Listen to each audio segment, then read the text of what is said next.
régie là, super, ouais, salut les herpers, comment ça va? D'habitude on a droit à des extrêmes gros plans, bon là c'était pas le cas. Yeah! Salut les herpers. Comment ça va? On est de retour pour ce Herps World du mois d'octobre. Déjà, ouais, c'est passé très vite, on avait l'impression que c'était hier, ouais. Vous avez le Herp World on est content du de mois retrouver les herpers. de septembre, ouais. Avec le docteur Lionel Shiger et que de docteurs. Et donc là cette fois-ci, bien sûr au mois de septembre avec le Lizard Day qui est passé extrêmement vite aussi. On remercie à tous ceux qui sont venus. Merci à tous ceux qui sont venus nous faire super événement, super ambiance. Du temps avec nous. Voilà, c'est vraiment très très sympa. Ouais, c'est vraiment hyper cool. Merci à Julien Elvaux de Zoobooks Exotic qui est venu pendant l'événement pour présenter sa solution de registre. Bien sûr, il y avait aussi SOS Petite Bête qui était avec nous. Beaucoup, SOS Petite Bête. Une junior association qui est là pour recueillir des reptiles qui sont abandonnés. Ça fait plaisir de voir des jeunes qui s'investissent comme ça sur les animaux justement qui n'ont pas une super vie au final. Exactement, donc allez voir sur notre chaîne YouTube dans quelques jours, on va en mettre, déjà si vous allez sur notre Facebook en live, on avait fait des lives pendant le Lizard Day parce que vous étiez nombreux à dire c'est con, on peut pas venir, on est loin, etc. Donc on a essayé de vous faire vivre l'événement le plus possible à travers les réseaux. Donc là, on va faire une compilation de tous les lives qui ont eu lieu pendant l'événement et on va remettre ça sur la chaîne YouTube pour que vous puissiez, si vous n'avez pas pu les voir, en profiter aussi. Il y avait des animations avec Roman qui a rejoint justement. Et Roman qui est avec nous ce soir qui est avec nous sur le chat et qui va répondre à vos questions. En tout cas, une partie des questions sur le chat et l'autre, ça sera en direct avec nous. Voilà, et donc on est là pour ce mois d'octobre. Le mois d'octobre, vous le savez, chez Reptiline, c'est le mois du Colibri Day, yeah. Exactement. Donc voilà, il y a déjà depuis 2012, donc on fait cet événement. Donc j'ai mis le collector commémoratif du premier événement Colibri Day chez Reptiline. Et il va toujours en plus. Un peu plus moulant, mais... On tire la ligne chez Reptiline. Exactement. Et donc, la salmonellose, ça aide. Et donc, on fera un programme Made in Reptiline. Voilà, surtout ne vous lavez pas les mains après avoir nettoyé votre terrarium et allez manger un sandwich. Et donc, non mais je rigole, c'est pareil, ne faites surtout pas ça. Et donc en fait, voilà, 2012, premier Colibri Day, on voulait faire vraiment... chez Reptiline, on a toujours adoré les serpents, que ce soit les colibridés, les boïdés, etc. Donc on voulait faire des événements vraiment autour de ces animaux, avec beaucoup de diversité. Donc on a créé le Colibri avec un visuel bien spécifique, les t-shirts collector, etc. Avec à chaque fois toujours des animations, une grande diversité. Donc là, venez, donc si vous aimez les couleuvres, si vous aimez les serpents en général, on vous a préparé en plus une grosse sélection. Une grosse sélection cette année, franchement, c'est vraiment hyper lourd. On a des centaines de spécimens et un très très grand nombre d'espèces. Donc c'est vraiment du lourd cette année. Après, évidemment, en animation, je serai avec vous pour vous faire des animations autour, toujours. Ça, c'est un peu mon dada, c'est l'étude du comportement des serpents, comment les mettre en confiance et vous expliquer comment manipuler, y compris des colibridés un peu nerveux comme ceux qui sont asiatiques, les grosses couleuvres asiatiques, pour vous expliquer. Ils sont nerveux les asiatiques. Voilà. Et un Mancholine avec nous pendant le Colibri Day. Il nous fera des animations. Exactement. Et donc je vous expliquerai comment comprendre ce que veulent vous dire ces serpents en fait, que c'est pas du tout des histoires d'agressivité ou quoi que ce soit, c'est simplement de la peur. On essaiera de décrypter ensemble tout ça et je vous donnerai un petit peu toutes les astuces que j'ai accumulées après ces 30 ans de pratique et de manipulation pour vous expliquer comment les aborder et comment les détendre et en faire vos amis. Donc n'hésitez pas à venir, ça va être vraiment top. On va bien sûr respecter toutes les règles de sécurité liées au Covid. Donc pas comme ce soir, on n'a pas de masque, mais bon, on a des distances. En fait, on travaille tout le temps ensemble. Et on est habitué aux germes communs de l'équipe Reptiline, voilà. Et donc ça va être vraiment cool. Donc mois du Colibri Day en octobre. Donc on s'est dit forcément il faut qu'on fasse un Herp World spécial couleuvres. Et on s'est dit qu'il y avait assez peu d'informations sur les couleuvres piscivores, semi-aquatiques. Donc on s'est dit on va faire une émission spéciale. Et pour ça, on a réussi à avoir un super guest avec nous ce soir. Voilà, le docteur Clément Payusso de la clinique de la Porte d'Auteuil. Donc qui est avec nous et qui est non seulement un spécialiste des reptiles et qui connaît très bien l'alimentation en captivité des reptiles qu'il a bien étudié, mais surtout qui aussi élève lui-même des serpents piscivores du type Thamnophis. Donc c'est le genre qu'on va vous présenter. Ce sera le thème du soir. Ce soir, donc on va accueillir sans plus attendre notre super guest, le docteur Clément Payusso. Bravo. Bravo à Clément. Il est là, bravo, il est venu avec une horde de fans. Et j'en profite pour remercier tous ceux qui sont déjà avec nous sur le direct. Merci. On vous salue tous.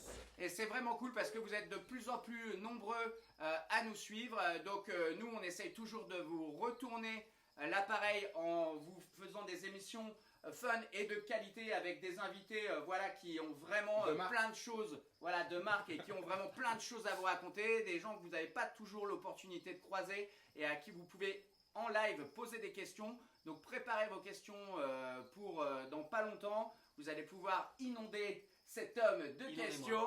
Voilà, donc on rappelle aussi que cette émission est sponsorisée en partenariat avec la marque Airtech, la marque de terrarium en polyéthylène made in France. Donc merci Airtech. Merci à eux.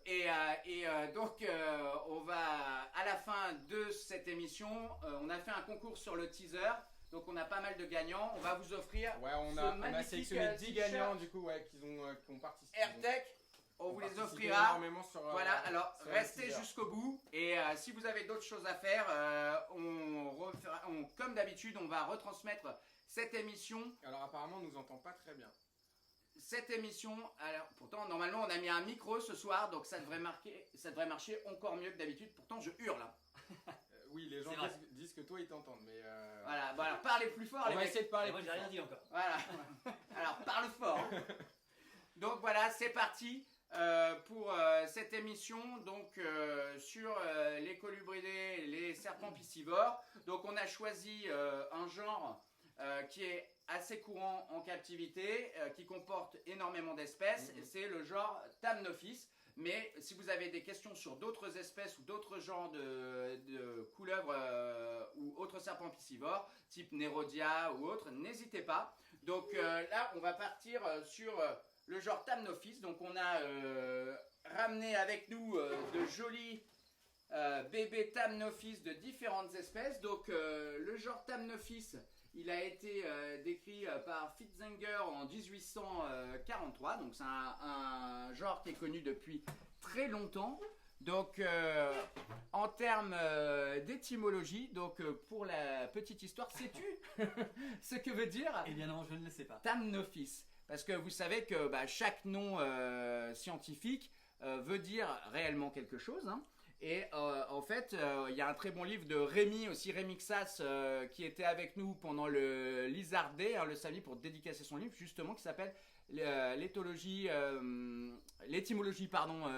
des noms latins des serpents. Et on a fait un autre sur les lézards. Donc, en fait, dans ce livre, vous pouvez savoir ce que veut dire Thamnophis. Donc que veut dire Thamnophis? Donc ça vient de la racine thamno qui veut dire buisson, arbuste, et ophis donc qui veut dire serpent, parce que quand ils ont décrit le genre, en fait ils voyaient souvent ces serpents là qui serpentaient dans les buissons, donc c'est pour ça qu'ils ont appelé ça Thamnophis.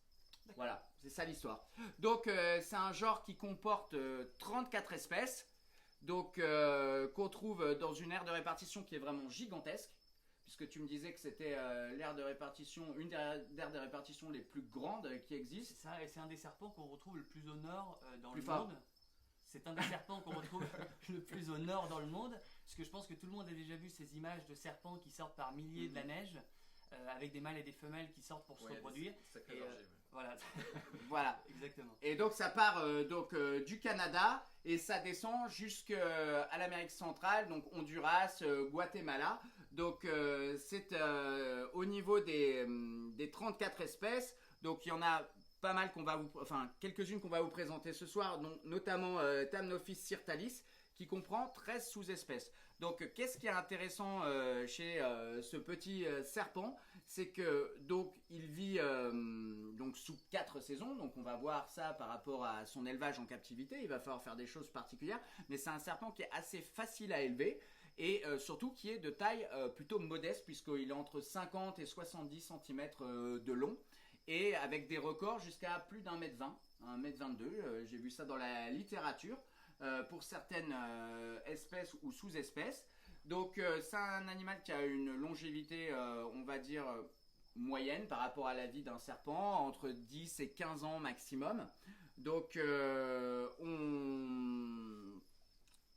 on peut aussi noter, et ça c'est vachement intéressant, que c'est un serpent qui est ovovivipare. Donc c'est-à-dire qu'il va faire des petites touffées, ce qui est quand même relativement rare.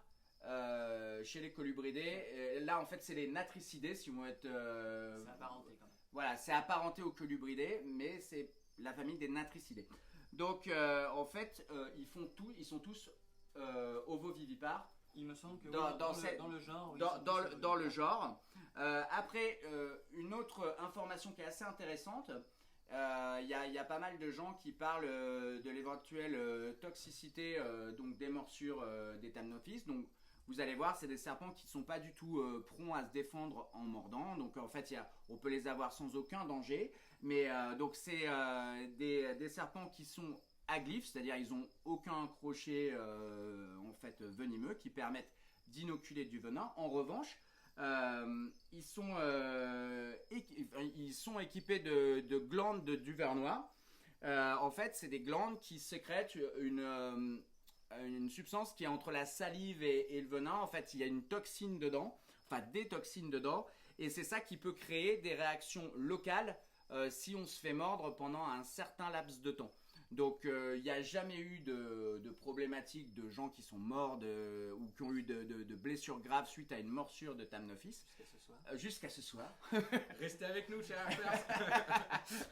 Non, mais c'est assez intéressant parce que en fait, ce qui est vraiment délirant en fait dans l'histoire de ça, c'est que pour des serpents qui sont aglyphes, donc qui n'ont pas de crochet inoculateur, c'est marrant de voir que des morsures peuvent créer des réactions.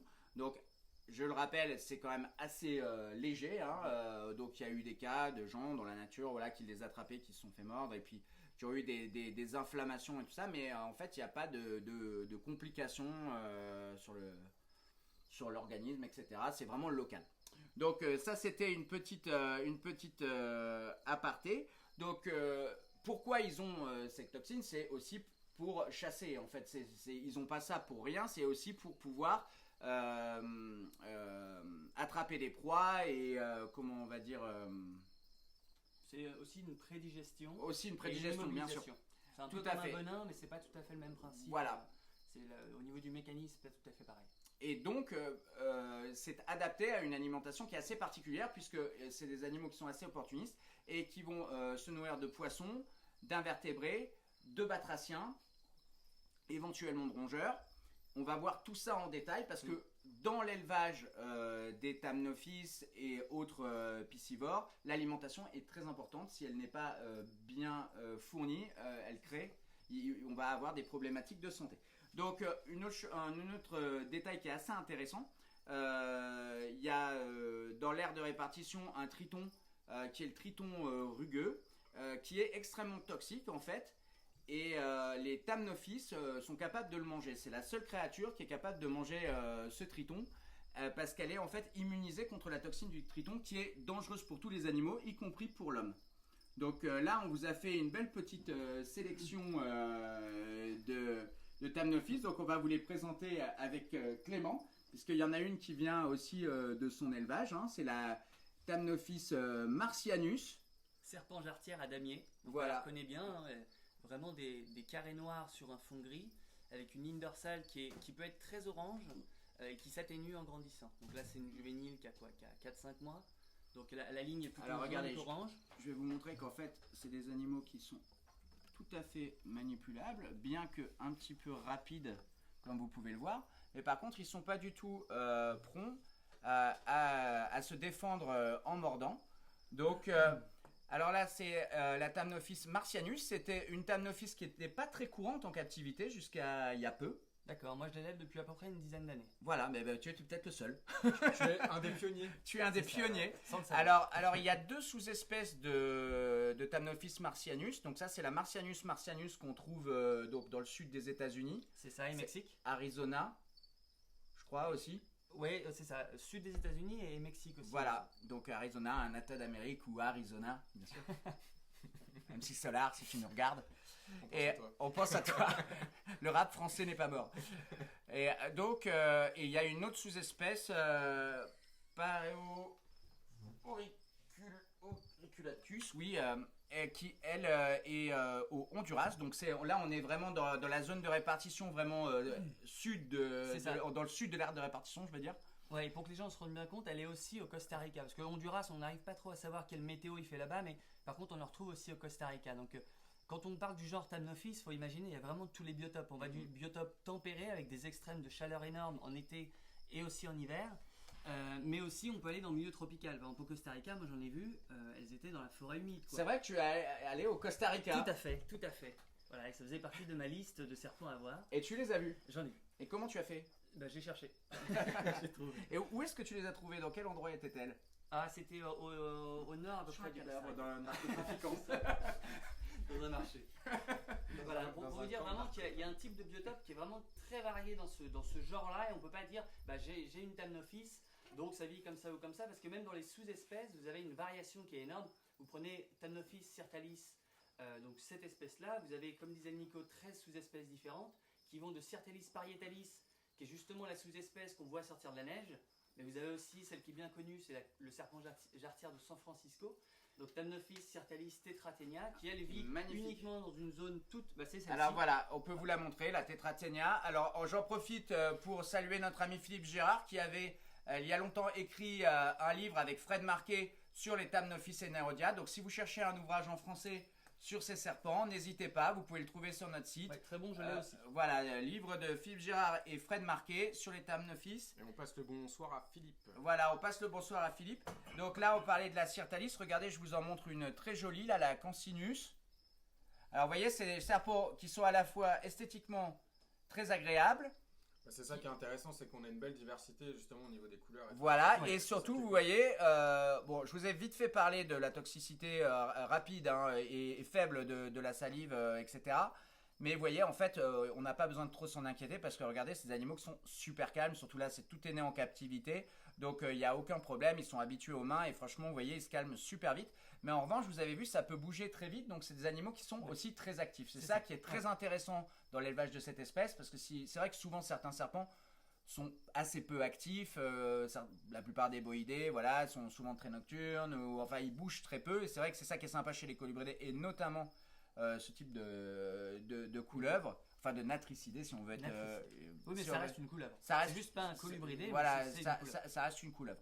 Donc en fait, vous voyez, tout de suite c'est actif, ça bouge beaucoup. Donc si vous aimez des serpents de pas trop grande taille, si vous n'avez pas trop de place et vous avez envie d'avoir quelque chose qui bouge, vraiment, c'est un serpent à découvrir. Et aujourd'hui, il y a quand même beaucoup d'éleveurs qui les reproduisent en captivité. Au final, on peut trouver des bébés nés en captivité très facilement en allant dans les bonnes adresses, notamment chez Reptiligne, entre autres. Et vraiment, il y en a pour tous les goûts. Il y a des choses très colorées, il y a des patrons avec des colorations plus beige, etc. Mais c'est vraiment super classe. Et vous voyez, très coloré et actif. Donc, comme vous le savez chez Herpworld, on aime bien casser les mythes, casser les idées reçues, etc. Et Dieu sait qu'il y en a énormément sur ce type de serpent. Parce que souvent, effectivement, c'est des serpents qui sont, on va dire, en étroite, quand on y réfléchit, en étroite relation avec des milieux aquatiques. Donc, et souvent, on a tendance à un peu se méprendre sur la façon de les élever en captivité, puisque, on vous le dit souvent, ce qui se passe dans la nature, c'est assez difficile à reproduire en captivité. Souvent, on ne sait pas trop, justement, Clément, vous parlez de la diversité des biotopes, mais ça veut dire aussi une diversité de micro-habitats, c'est-à-dire que dans ce même biotope, elles vont trouver des micro-habitats dans lesquels elles se sentent bien au niveau thermique, au niveau sécuritaire, au niveau proie, etc. Et en terrarium, il faut arriver à définir quels sont les réels besoins de ces animaux. Et il ne faut pas se fier à l'image d'Épinal qu'on peut avoir d'une couleuvre comme ça qui vit près d'une rivière et peut-être faire un vivarium avec des grandes étendues d'eau. On a beaucoup de questions depuis le début de l'émission là-dessus. Donc pour tous ceux qu'on commence à poser des questions, on va y revenir très rapidement. Voilà, on va prendre vos questions et je pense qu'une des questions qui se pose le plus, c'est comment agencer au final le terrarium de ce type de couleuvre. La réponse est très simple. Vas-y Clément. En fait, effectivement, je pense que ces couleuvres-là, elles sont un petit peu victimes des préjugés qu'on a sur elles. Souvent, quand on achète ça, on se dit c'est une couleuvre, ça vit dans l'eau. Sauf que, comme on disait au départ, il y a vraiment des biotopes très diversifiés et la plupart d'entre elles, elles vivent dans des milieux qui sont relativement secs, avec peut-être un cours d'eau qui passe dans le coin, mais en tout cas, elles ne sont pas du tout inféodées au milieu aquatique, comme pourrait l'être par exemple une Latrix mora ou une Nerodia, qui elles, pour le coup, passent vraiment beaucoup de temps dans l'eau. Ça, c'est des serpents qui passent énormément de temps en milieu sec. Il y a de l'eau qui est pas loin parce que ça procure de l'alimentation et surtout des invertébrés, on en parlait, des batraciens, de temps en temps des poissons. Et je pense qu'il ne faut pas faire l'erreur de les prendre et de les mettre dans un aquaterrarium complètement détrempé.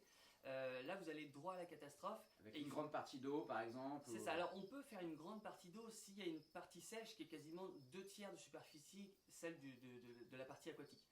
Mais vraiment, il ne faut pas les mettre dans l'eau.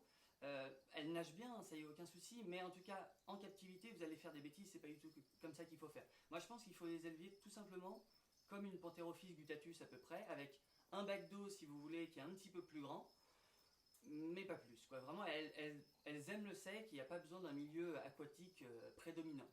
Et rappelez-vous ce qui est hyper important, si vous mettez des bacs d'eau un petit peu grands et tout ça, plus on a des conditions qui vont créer de l'humidité dans le terrarium, plus il faut avoir un terrarium hyper ventilé.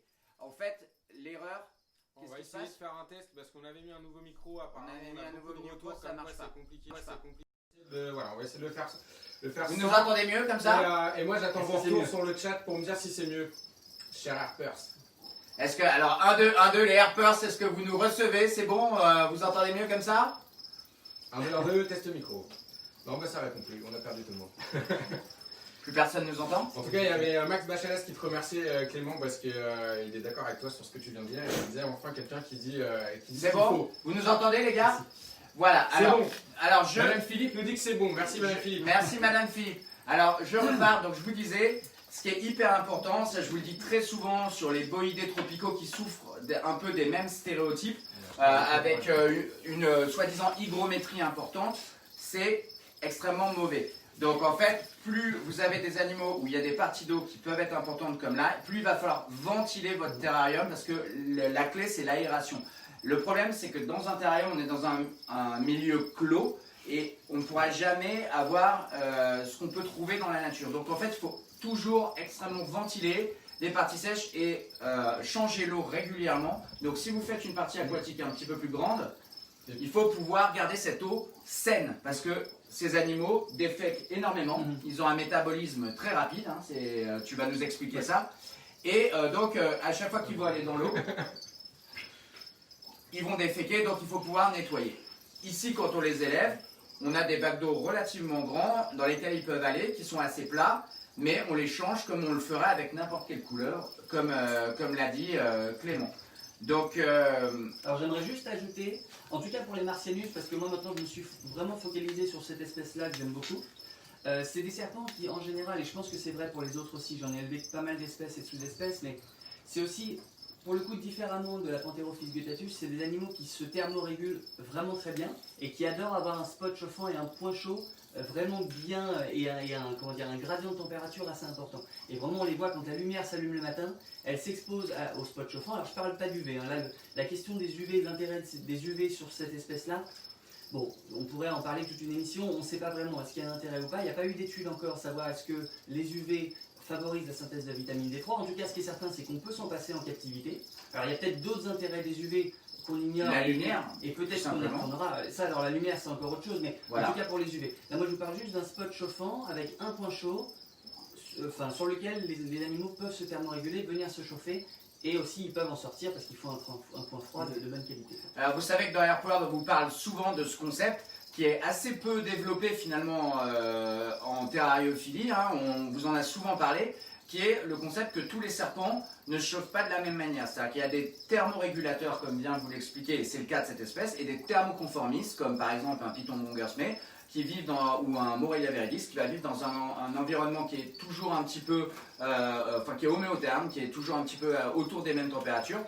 Eux, ce sont des vrais thermorégulateurs, donc ils savent aller chercher les infrarouges et notamment, dès qu'il y a de la lumière, ça va les stimuler. C'est la même chose pour les boéléniques. Dès qu'ils voient un rayon de soleil, donc ça peut être un spot qui fait de la chaleur et de la lumière, ils vont aller se thermoréguler et se chauffer le matin.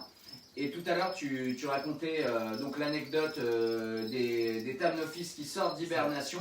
Alors raconte-nous un peu ce que font les mâles. Ouais, c'est ça. Alors donc en fait là, on parle plutôt de Thamnophis circalis parietalis, qui est vraiment très au nord, notamment au Canada, et qui sort de la neige au printemps.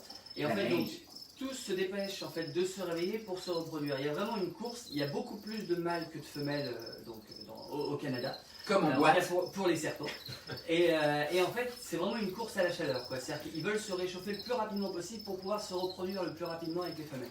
Donc il y a quelques stratégies. Déjà, ils se mettent tous en masse pour vraiment faire de gros corps chauds et collecter plus rapidement la chaleur. Ouais, et il y a quelques mâles, ces petits malins, en fait, qui ont la possibilité de sécréter des phéromones femelles pour attirer les autres mâles, se réchauffer plus rapidement, et ensuite, parce que les mâles vont se protéger contre lui. S'échapper et pouvoir se reproduire plus facilement avec les femelles. C'est quand même une stratégie de reproduction qui est assez ingénieuse. Et là, Nico me racontait du coup des parallèles avec lui en boîte. Mais je sais pas exactement, ouais. Voilà. Il se frottait fort. Ouais. C'est de tous les looks androgynes, métrosexuels qui marchent très bien dans les nightclubs. Bon, mais ça c'était avant, c'était dans les années 80 quand je portais des trucs fluo. Mais avec le réchauffement climatique, ça marche pas. Ah, ça ne marche plus. Ça c'est foutu maintenant.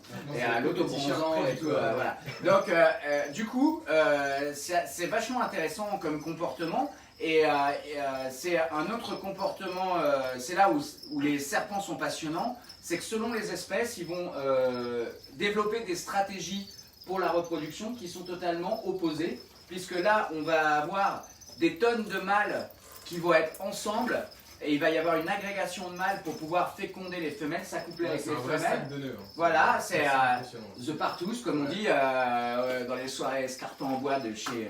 Non, il va y arriver, il va nous raconter. Soyez patients, il va nous raconter. Mais non, et comment... Donc du coup, à l'inverse, d'autres espèces comme par exemple Frotman. Et donc... Merci Eric. Eric Chetan en plus. Bravo, merci. Joli pseudo. Quoi. Et donc en fait, qui va totalement à l'opposé de plein d'espèces de serpents où au contraire les mâles se combattent violemment, et particulièrement chez certaines espèces de pythons où là vraiment il y a des combats avec morsures et tout, où les mâles peuvent absolument pas être ensemble entourés de femelles. Donc ça c'est vraiment fun, et ce qui me laisse à penser que c'est une espèce qu'on peut élever à plein de spécimens en groupe. On avait justement pas mal de questions là-dessus. Voilà, donc tu vas nous en parler, ça c'est vachement intéressant. Moi personnellement, effectivement, je les élève en groupe, généralement je prends une ou deux femelles et je mets plus de mâles, quasiment le nombre de femelles plus un.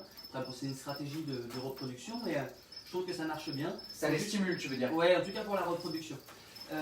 Par contre, il faut faire attention au moment du nourrissage, parce que parfois, ils prennent la même proie ou le même morceau de proie et ils peuvent se bouffer. C'est vraiment à surveiller, mais sinon, le reste du temps, il n'y a aucun souci, ils peuvent vivre ensemble, aucun problème. Alors donc, tu parlais de thermorégulation, donc on va avoir un point chaud à quelle température?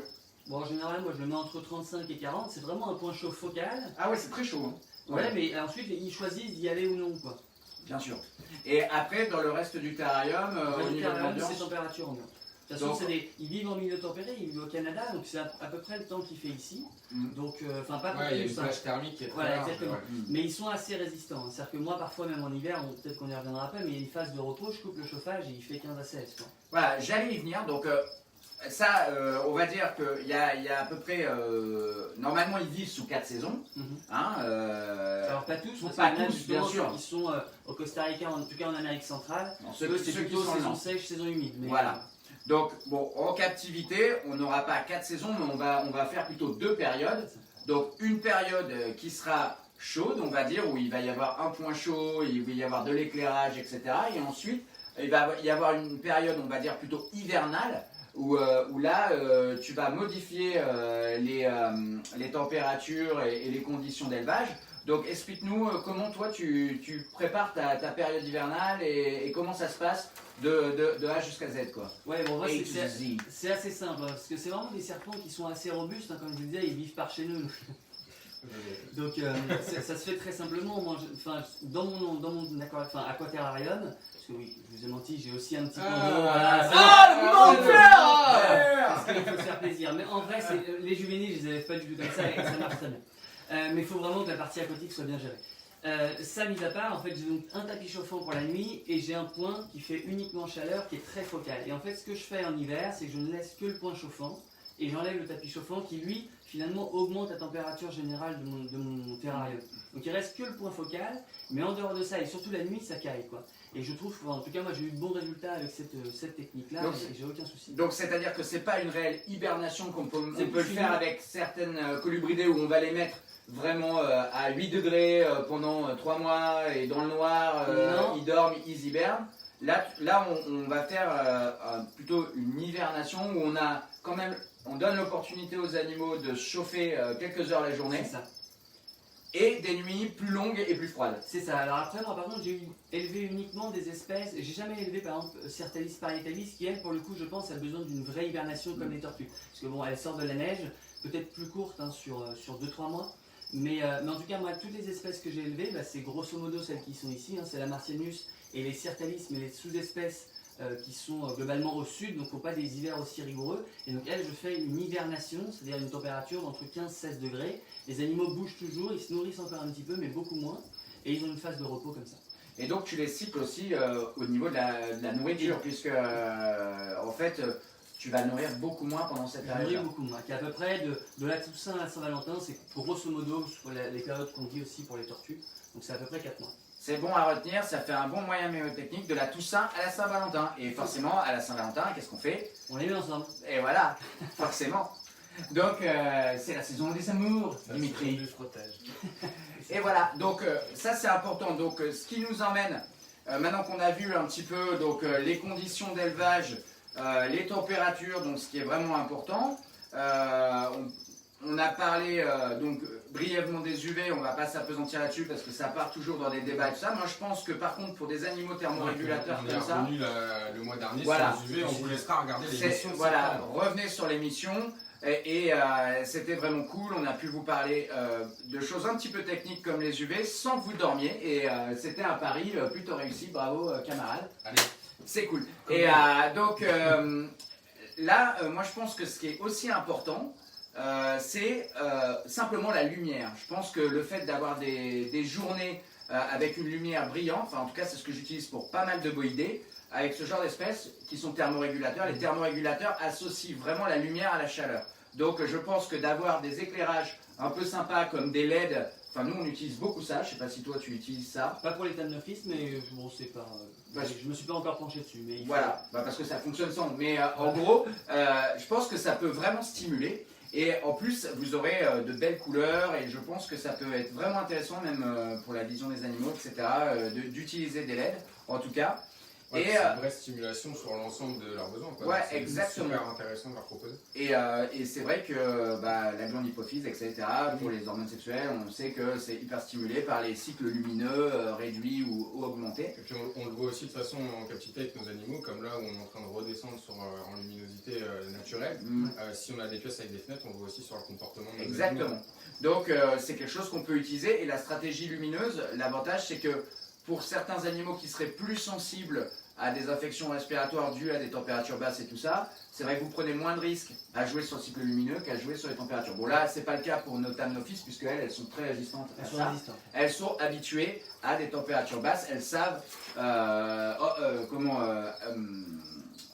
gérer avec leur organisme. Ouais, en plus, ce qui est important sur des animaux comme ça, justement, de ne pas les maintenir tout le temps à la même température, d'avoir une température linéaire tout le temps. C'est ça, il faut surtout aussi une variation jour-nuit qui est hyper importante. Il ne faut pas une température homogène parce que déjà pour le bien-être de l'animal, parce que de toute façon dans la nature ça ne vit pas comme ça, et aussi si vous voulez faire de la reproduction, pour tout ce qui est cycle ovarien, etc., c'est fondamental. Mais peut-être que ça va peut-être plus loin au final, peut-être que c'est pas encore assez étudié, mais peut-être que même pour la bonne santé de l'animal au long terme, peut-être que tu garderas un animal comme ça en bonne santé beaucoup plus longtemps. Parce que si on le met plus au frais, le métabolisme est ralenti, donc l'organisme s'économise. C'est un peu comme une tortue qui ne hiberne pas. Voilà. On avait déjà fait une émission avec toi où on avait parlé de ça, des hibernations des tortues, et où c'est quelque chose qu'il faut faire dès le plus jeune âge. C'est ça, c'est obligatoire. Donc quand tu gardes des jeunes pour toi, tu fais ce rythme dès la première année. Pareil, c'est ça. Moi je suis un petit peu terre à terre, bon ça fait mal au cœur quand il y a un animal qui décède, mais s'il décède, vous avez un animal qui est solide et qui vivra plus longtemps et en meilleure santé. Donc il faut la faire quoi qu'il arrive. Voilà, donc là on a bien décortiqué je pense, après on va répondre à toutes vos questions en détail. Le côté vraiment environnemental. Et là maintenant on va aller dans vraiment ce qui nous intéresse. Le clou du spectacle. Le clou du spectacle, c'est-à-dire donc l'alimentation. Là aussi, beaucoup de fake news, beaucoup d'idées reçues. Les thanophytes, elles mangent du poisson. Est-ce que je dois leur donner tout le temps du poisson? Est-ce que je dois donner des poissons vivants? Est-ce que je dois donner quelle espèce de poisson je dois donner? Est-ce que je peux donner des bouts de poisson est-ce que je peux lui donner des bâtonnets panés du Captain Bigleux? Des petits surimi. Voilà, ou du surimi. Voilà, on va tout savoir avec le docteur Payusso qui va nous expliquer. Alors explique-nous tout ce qu'il faut savoir sur l'alimentation. En fait, elle mange des rongeurs. On avait Marsu, salut Marsu, qui est avec nous tous les mois, qui avait du coup cette question-là. Se nourrit-il exclusivement de poissons? Non, donc ça on va y revenir. Je vais d'abord faire tout un laïus autour et puis on va parler des principales maladies. Faisons un laïus. Déjà, jusqu'ici, donc là ce que je vous expliquais sur l'aménagement du terrarium, l'entretien, ça c'est vrai que ça peut être sujet à polémique parce que peut-être que quelqu'un qui fait complètement l'inverse de moi a de bons résultats aussi. Parce que on est sur de l'élevage. Et moi, même si je suis vétérinaire, je suis aussi éleveur. Et ça, je sais qu'il y a différentes techniques possibles. Et qu'il y en a qui peuvent avoir de bons résultats alors qu'ils font l'opposé de moi et ils diront que je dis des bêtises. Bon. Par contre, partage de l'expérience. Il faut avoir une ouverture d'esprit justement. Voilà. Pour Par contre, c'est vrai que sur l'alimentation, il y a vraiment des études quand même qui le montrent, surtout des rapports de cas sur des erreurs alimentaires à ne pas faire. Et si vous, ça pour le coup, si vous ne suivez pas, je ne vais pas dire mes recommandations, moi c'est pas les miennes, c'est-à-dire que c'est le fruit de différentes études, de différentes observations. Et si vous ne les suivez pas, c'est vrai que là, vous risquez d'avoir des problèmes avec ces animaux parce que souvent, on a tendance à dire une carence alimentaire, elle survient en 3 à 4 mois avec un reptile qui ont un métabolisme assez lent. Là, si vous faites une erreur sur 2 repas, vous allez avoir des problèmes et des problèmes assez graves. On va revenir après. Donc déjà, sur la nutrition des thanophytes, c'est vrai que encore une fois, elles sont victimes un petit peu de leurs préjugés, c'est-à-dire que on les associe au milieu aquatique, donc qu'est-ce qu'elles mangent? Elles mangent du poisson. Et ça, c'est complètement faux. Dans la nature, elles peuvent manger du poisson, mais c'est vraiment de gros opportunistes. Elles vont manger vraiment de tout. Et elles mangent beaucoup d'invertébrés aussi. Elles mangent des lombriques, elles mangent des insectes, elles mangent des petits rongeurs. Elles mangent, oui, effectivement, quelques petits poissons, mais aussi principalement des amphibiens. Donc elles ont vraiment un régime alimentaire qui est extrêmement varié. Et mais par contre, à chaque fois, elles prennent des proies entières. Voilà. Et ça, c'est vraiment quelque chose qu'il faut avoir en tête, puisque vous, en captivité, ça va être extrêmement dur de refaire ça. Déjà, quand vous leur donnez des amphibiens, c'est très très dur, parce que déjà, n'allez pas dehors chercher des amphibiens. Première raison, les amphibiens en France sont protégés. Deuxième raison, vous allez ramener des pathogènes chez vous. Ça, on avait Max Bachalas, du coup, qui nous posait la question sur les batraciens, qui disait que c'était souvent très carencé, les batraciens. Savoir ce que tu en penses, toi. En fait, c'est pas ça, c'est que vous, du coup, en captivité, vous allez donner des cuisses de grenouille. Vous allez même donner du muscle de cuisse de grenouille. Donc ça, on va y revenir après, mais déjà, on va parler de la nutrition théorique, ce qu'il faudrait théoriquement donner à vos thanophytes. Et c'est vrai que, comme le disait Nico, la réponse, elle est très simple. L'idéal, c'est de faire passer le plus rapidement possible vos animaux à une nutrition basée sur du rongeur. C'est vrai que moi, les miennes, j'ai élevé quand même pas mal d'espèces. J'en ai 4 ou 5 de thanophytes, plusieurs sous-espèces de Certalis, j'avais de la Parietalis. La Corsinus, j'ai eu Infernalis, Tetratenia et je les oublie. Elles sont toutes passées sur du rongeur à un moment donné et franchement sans aucun problème. J'ai eu de la reproduction sans aucun souci. À côté, vous pouvez donner d'autres choses. Mais déjà, si vous donnez une base de rongeur, c'est pas mal. Ensuite, vous pouvez donner du lombric, qui qui est un des rares invertébrés avec un rapport phosphocalcique qui est Intéressant. Ouais, c'est même super intéressant pour plein de C'est types ça, de- et de après rêves. j'insiste parce que souvent on fait une fixette sur le rapport phosphocalcique, mais il n'y a pas que ça, c'est le rapport phosphocalcique plus une teneur en calcium qui est intéressant. Donc vous pouvez donner du lombric, et à côté effectivement des petits poissons. Alors on va revenir aussi après, je vais plutôt baser ça sur une exemple de maladie qu'on voit après, mais vous donnez plutôt des petits poissons mais entiers, parce que dès lors que vous prenez une partie par exemple, du muscle du filet, l'alimentation est déséquilibrée et vous allez avoir des problèmes. Alors je dis pas que vous ne pouvez pas en donner, moi les miens ça m'arrive de leur en donner, mais si vous avez une base de rongeur, vous pouvez vous le permettre.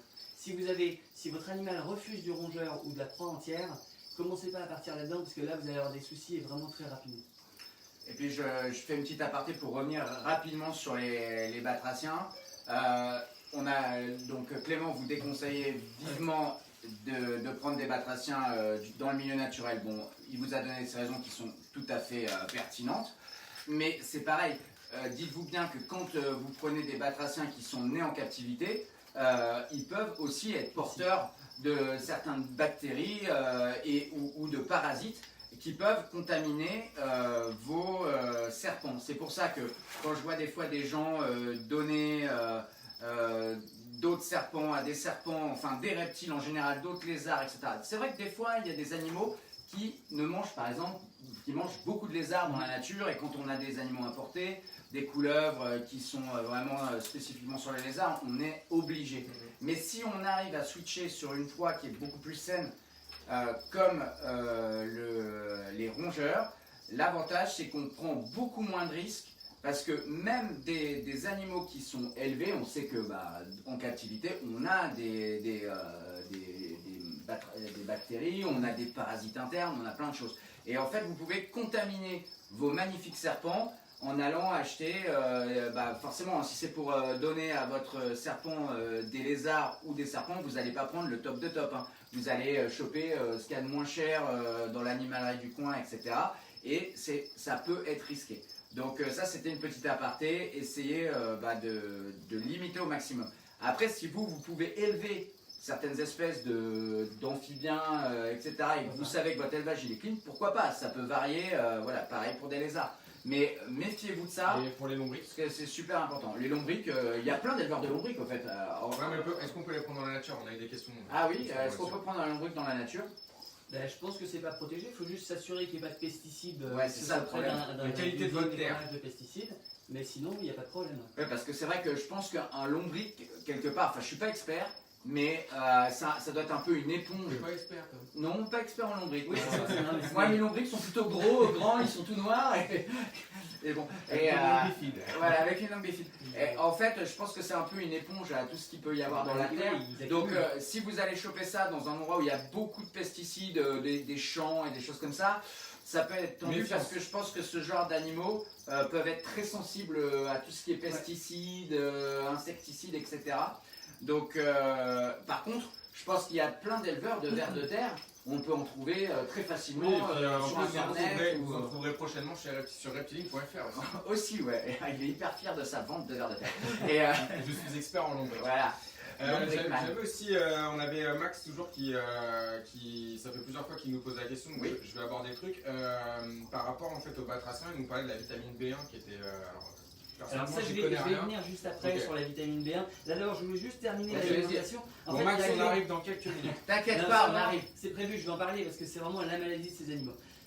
Non, je voulais finir sur l'alimentation parce que, en fait, la clé, mais ça je le dis à chaque fois, ce qu'il faut pour ça, c'est vraiment varier au maximum. Il faut une base, vous prenez une base de rongeurs, ça c'est vraiment parfait. Et ensuite, vous pouvez varier. Et ce qui est vraiment très bien avec ces animaux, en fait, c'est pas des constricteurs. Ça, je sais pas si vous savez ça, mais il y a 3 types de préhension de l'alimentation chez les reptiles, enfin chez les serpents, pardon. Vous avez les venimeux, en fait, qui vont mordre, attendre que le venin fasse effet, puis manger. Vous avez les constricteurs, comme un boa, qui va attraper, saisir sa proie et se mettre autour. Et ça, c'est encore différent. C'est, en fait, ils prennent l'aliment dans la bouche, il n'y a pas du tout de constriction, et ils vont juste le mâcher vivant. Certains poissons, ils vont l'attraper, ils vont l'avaler vivant. Tout ce qu'ils attrapent, un souriceau, ils l'avalent. Enfin, il le mâche et il l'avale et il bouge encore. Et peut-être que, comme on le disait, peut-être que la toxine qu'il y a dans la salive aide aussi à contrôler, à immobiliser la proie. C'est possible.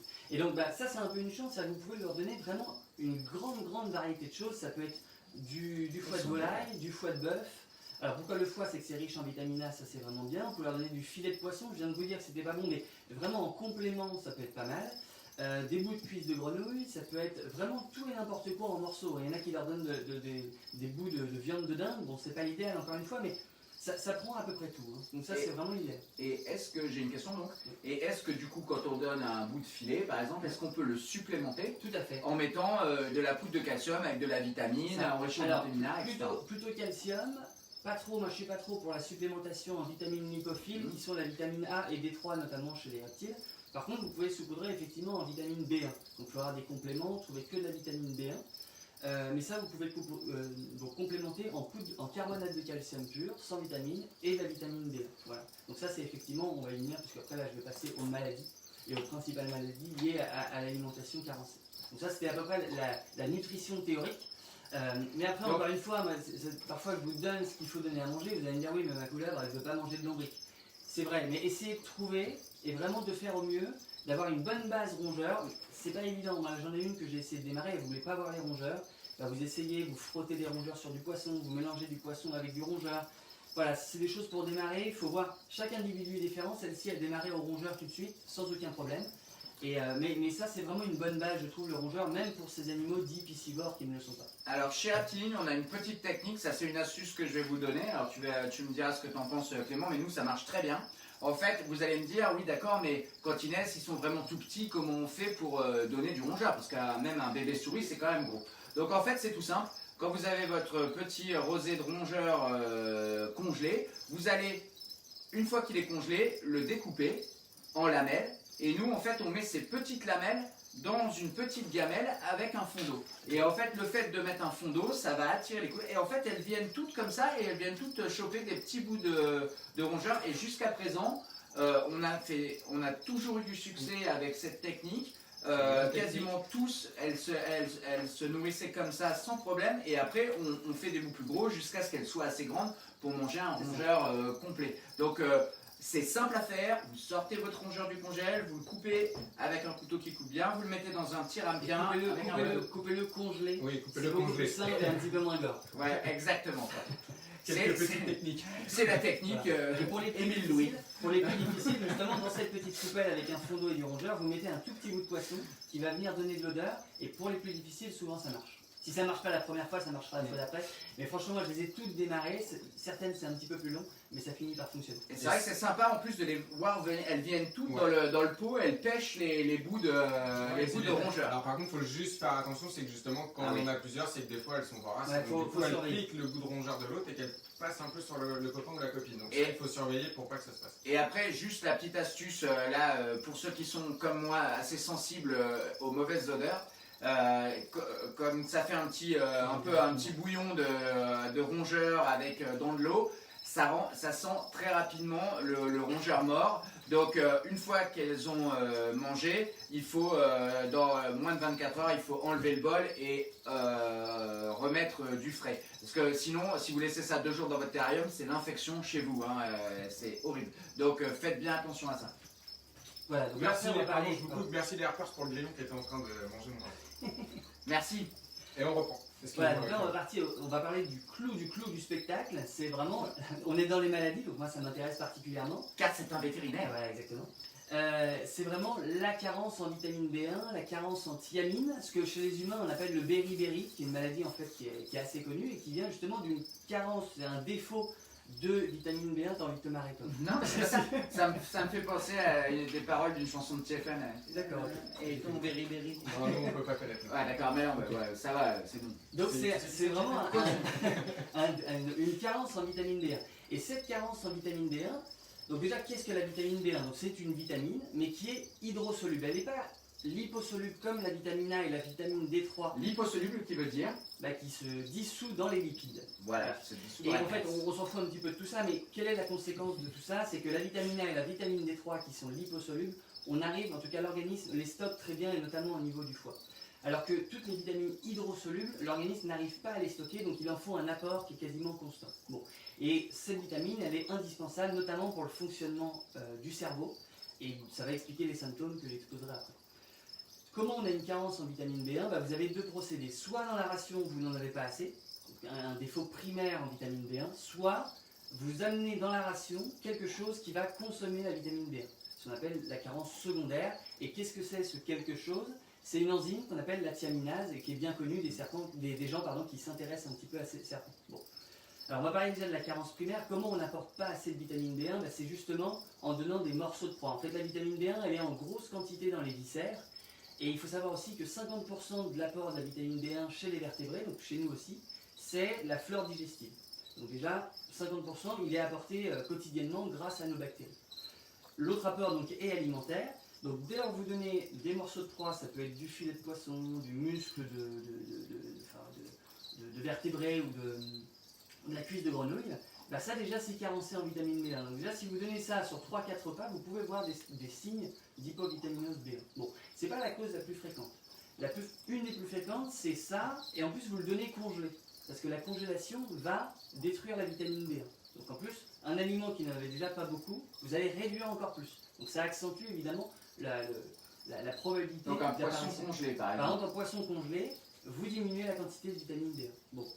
Et en plus de ça, il paraîtrait que ça augmente l'activité de la thiaminase. C'est-à-dire que là, on passe du coup dans l'autre catégorie, qui est l'absorption de thiaminase, cette enzyme qui dégrade la vitamine B1. Donc la congélation favoriserait l'activité de cette enzyme. Bon. Et de ce que j'en sais, en plus, là, il y a certains poissons justement qui sont riches en thiaminase, qui ont beaucoup de thiaminase, donc on déconseille. Voilà. Et d'autres poissons qui, voilà, ça tu... Ouais, donc là, justement, j'allais y venir. Donc là, on est dans le défaut primaire, c'est cet apport riche en thiaminase, donc cette enzyme. Alors, qu'est-ce qui contient ces enzymes-là? Alors, souvent, on a tendance à dire, c'est les poissons marins qui l'apportent. Alors, c'est vrai, il y a beaucoup de poissons marins qui apportent de la thiaminase, mais pas que. Attention, parce qu'il y a aussi de gros pièges. Notamment, il y a tous les cypriniformes, donc tout ce qui est poisson rouge, carpe, donc ça, c'est extrêmement riche en thiaminase. Et les siluriformes aussi, donc les silures, ne donnez pas de silures à vos... Mais en tout cas, même les poissons de chat qui sont de la même famille sont riches en thiaminase. Donc pourtant, eux, ils sont d'eau douce ou parfois au saumâtre. Et ensuite, dans le grand classique, vous avez, pourquoi c'est un grand classique, c'est qu'il est très facilement disponible, pas cher et de taille plutôt adaptée, vous avez les perlans. Donc les osméridés, qui sont extrêmement riches en thiaminase. Ça, c'est vraiment le standard, celui qui est expliqué vraiment il y a des années. Maintenant, on sait que c'est un piège et qu'il ne faut pas en donner, mais les perlans, très facile à trouver et très riches, et qui faisaient des hypovitaminoses B1 très facilement. Les harengs aussi, et après vous avez des coquillages qui en contiennent. Après, moi je déconseille de les nourrir avec des coquillages, tout ce qui est moule. Dans l'huître non, mais dans quelques moules d'eau douce notamment, il y a des thiaminases.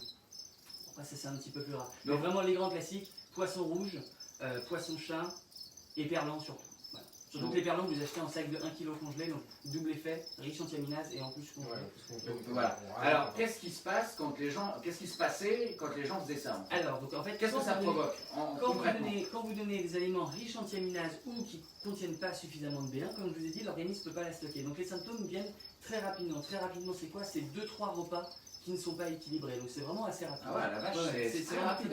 C'est rare chez les reptiles parce qu'en général, chez les reptiles, c'est toujours lent. C'est ça, exactement. Surtout que De c'est des animaux qui, quand ils sont jeunes, mangent 3 à 4 fois par semaine. Donc vraiment, sur l'échelle d'une semaine, vous pouvez avoir des symptômes. Et donc c'est des symptômes principalement neurologiques, avec ce qu'on appelle une ataxie, c'est-à-dire que l'organisme ne sait pas très bien où il est, donc des troubles de la coordination, des animaux qui peuvent se mettre sur le dos, qui sont la tête en l'air, qui vont même avoir des hochements de tête, des tremblements. Ça, c'est vraiment le symptôme qui va vous alerter. Qui ont du mal du coup à manger puisqu'ils n'arrivent pas à atteindre les proies et à attraper les poissons notamment. Ça, et puis après en deuxième temps, vous avez aussi des troubles de la vision centraux, ça vous avez une cécité au niveau du cerveau. Bon, après ça c'est très dur à objectiver sur les serpents, mais en tout cas ça c'est des symptômes chez les humains qu'on arrive évidemment à mieux recueillir. Et une bradycardie, c'est-à-dire un rythme cardiaque qui devient plus bas. Et là, on voit bien que ces animaux-là, comme on vous l'a dit, ils sont nourris principalement avec des rongeurs et regardez comme ils sont en bonne santé. Hein? Vous voyez, là, on voit bien que les animaux, ils sont complètement toniques, ils tiennent leur tête super droite, il n'y a aucun... on voit qu'ils sont en parfaite santé. Donc, vous voyez, on ne fait pas que vous expliquer des choses, mais on vous montre aussi le résultat, hein, puisque, par exemple, cette Marsanus vient de l'élevage de Clément, hein. Vous voyez, nourrie exclusivement aux rongeurs. Celle-ci, elle a mangé que du rongeur toute sa vie pour le moment. Très belle, en très bel état et nickel. Donc, ensuite, que se passe-t-il? Alors, je termine juste. Donc là, on a vu les principaux symptômes. Alors, par chance, mais ça vient aussi du fait que les symptômes arrivent vite, c'est une maladie qui est facilement curable si on la prend tôt. C'est-à-dire que si vous voyez que votre animal commence un petit peu à mal se comporter, et que vous l'emmenez directement chez un vétérinaire, on arrive avec des injections, etc., des complémentations, à redresser le cap. Par contre, si vous laissez traîner, il y a une mort qui peut survenir quasiment en 1 semaine et demie. Donc, faut réagir. C'est facile à traiter, mais il faut réagir assez rapidement. Bon. Et du coup, comment on prévient cette maladie? Je vous l'ai dit, principalement vous donnez du rongeur, et les rongeurs ne sont pas carencés en vitamine B1, parce que vous donnez les intestins avec, et en plus, ils ne contiennent pas de thiaminase. Ou alors, si vous donnez des régimes qui sont carencés, vous saupoudrez avec de la vitamine B1. Voilà. Et du calcium, pourquoi? Parce que ça va être ma maladie d'après, mais quand vous donnez des morceaux de proie, il n'y a pas de calcium. Voilà, donc, maladie suivante, docteur. Maladie suivante. Alors, avant de parler de la carence en calcium, parce que ça, finalement, c'est assez inhérent à beaucoup de reptiles. Une autre maladie vraiment typique des animaux piscivores, donc qui comprend ces animaux-là qu'on ne les nourrit qu'avec des poissons, mais aussi les crocodiliens qu'on ne nourrit qu'avec des poissons et les tortues aquatiques qu'on ne nourrit qu'avec des poissons. C'est quoi? C'est la carence en vitamine E et sélénium. En fait, c'est deux antioxydants finalement qui vont ensemble, puisque quand l'un manque, l'autre vient à manquer également, et qui est secondaire finalement à un régime trop gras, et notamment riche en acides gras polyinsaturés, qui est un type de gras assez particulier, mais qui est assez fréquent dans les poissons et les poissons gras. Et donc quand vous donnez ça, vous donnez donc du gras qui a un potentiel oxydant assez important, ces gras-là, ou alors ça peut être même des rongeurs de mauvaise qualité qui ont été congelés pendant une longue durée et qui ont des acides gras qu'on appelle rance. Et bien vous allez avoir une surconsommation de ces antioxydants qui vont être du coup occupés à gérer un petit peu cet apport trop important d'oxydants. Comment ça se traduit alors sur comment ça se traduit? C'est pas hyper évident à voir, en tout cas de prime abord, et ça se voit plutôt à l'histologie. C'est-à-dire que malheureusement, une fois que l'animal est mort, on fait des coupes histologiques et on s'en rend compte. Mais en tout cas, qu'est-ce que l'histologie pour les gens qui ne sont pas. L'histologie, pardon, c'est l'étude des tissus. C'est-à-dire qu'en fait, on prélève des organes, on les envoie au laboratoire, et sous le microscope, ils regardent un petit peu les lésions que ça fait. Mais donc, que sont ces lésions? Un peu à la Hannibal Lecter, sauf que lui, il les mange. C'est ça. Et donc, c'est vrai que cette maladie, elle est un petit peu plus dure quand même à la rendre un petit peu plus concrète, mais elle donne, alors en tout cas chez les mammifères, naissance à deux maladies qu'on appelle la maladie du gras jaune et la maladie du muscle blanc. C'est des noms de maladies assez stylés, je trouve. Ouais, qui sont en fait, muscle blanc. Qui sont liés à une inflammation. Qui sont liés à une inflammation du gras. Et aussi des lésions de nécrose au niveau des muscles. Bon, vous allez me dire qu'est-ce que ça fait? Grosso modo, comment ça se manifeste sur votre reptile? C'est que vous allez avoir des animaux qui vont avoir très mal au moment de la locomotion, donc généralement ils vont rester droits comme des piquets de tente, parce que dès qu'ils bougent, ils ont une douleur qui est assez atroce. Et malheureusement, c'est une maladie qui est incurable. Donc c'est vraiment quelque chose qu'il faut prendre dès le départ et ne pas donner trop gras. Bon. Voilà. Ok. Bon. Et comment ne pas donner trop gras? Pareil, il y a une liste d'aliments qui sont très riches, notamment de poissons qui sont très riches parce que ça vient de là. Et en numéro 1, c'est le saumon d'élevage qui lui est extrêmement riche. Vous avez ça, vous avez le maquereau, vous avez la sardine, la truite également. Donc ça, c'est des poissons qui sont extrêmement riches. Et si vous ne donnez que ça, déjà vous aurez une carence en vitamine B1 parce que vous ne donnez pas un saumon entier, je doute de ça. Et en plus, vous aurez une carence en vitamine E sélénium qui a des conséquences désastreuses sur la santé de l'animal. Voilà, alors comme je vous le dis toujours dans l'émission, l'idée c'est de vous apprendre à être mesuré et toujours dans le milieu, jamais dans les extrêmes. Donc là, ce qu'on vous explique, c'est que ces poissons-là peuvent créer ce genre de problème. Maintenant, par exemple, si on prend le cas de la truite c'est un poisson qui est assez intéressant pour démarrer certains colubridés qui peuvent aimer les poissons ou les batraciens. Je parle par exemple de l'hétérodon. Souvent les bébés hétérodons, pour les démarrer, vous utilisez de la truite, ça va les stimuler vraiment bien. Donc ça, nous on utilise beaucoup ça pour les démarrer. Et ensuite après c'est pour les emmener au rongeur. Donc après on va faire du scanting, c'est-à-dire on va parfumer le rongeur à la truite. Mais c'est pas parce que vous donnez un peu de truite s'il y a du rongeur à côté que vous allez avoir cette maladie-là. Donc il faut jamais être dans les extrêmes. C'est ça qu'on essaie de toujours vous faire passer comme message. Et c'est vrai que dans la thérophilie, les gens sont toujours assez extrêmes malheureusement. Et je fais juste un aparté. On avait David Rousseau, donc salut David, qui me demandait si ce que tu disais était aussi valable pour les néurodiens. Oui. Oui, on se fait attaquer par les grillons. Tous les animaux piscivores, effectivement. Ouais, tous les animaux piscivores sont sujets à ça, et même les crocodiliens. Et les crocodiles qui sont atteints de cette maladie en fait ne peuvent plus nager et coulent parce que en fait tous les muscles et le gras de la queue est complètement figé, dur comme du bois. Et d'ailleurs c'est un des signes d'appel, c'est qu'on touche la queue du crocodile et elle est dure comme du bois. Et ils n'arrivent pas à nager et ils coulent. Donc c'est souvent des animaux qui restent hors de l'eau. Faut être, effectivement. Comme loco. Et donc c'est vachement intéressant. Donc vous voyez, on en revient toujours au même. Essayer de vraiment trouver la bonne nourriture de base et ensuite on va jouer sur la diversité en évitant les choses les plus craignos, comme on dit vulgairement.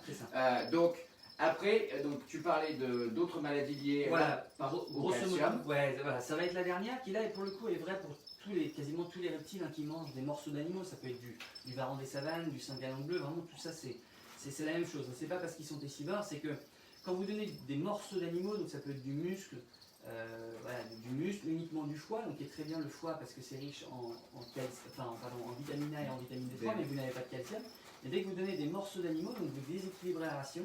Et là, ces serpents, comme d'autres reptiles dans ces conditions, vont être sujets à la maladie métabolique osseuse. Vous en avez parlé un petit peu, je pense, même beaucoup avec Lionel, avec les UV, avec les UV, parce que les UV, c'est une des voies pour aboutir à cette maladie. Mais si vous donnez donc des morceaux, notamment du muscle uniquement, ça peut être aussi de la cuisse de grenouille, sans les os, la ration elle est carencée en calcium et en vitamine D3. Donc votre trépied qui est UV, D3, calcium, évidemment il ne tient pas debout, et vous avez... Il boite. Voilà, exactement, et vous avez du coup les signes qui apparaissent, donc l'ostéofibrose nutritionnelle, donc vous en avez parlé, je vais revenir rapidement dessus, mais c'est une décalcification généralisée du squelette. Pourquoi? Parce que l'organisme a besoin de calcium pour fonctionner, donc il le puise là où il peut, vu qu'il n'y en a pas dans l'aliment, il va le prendre dans le squelette.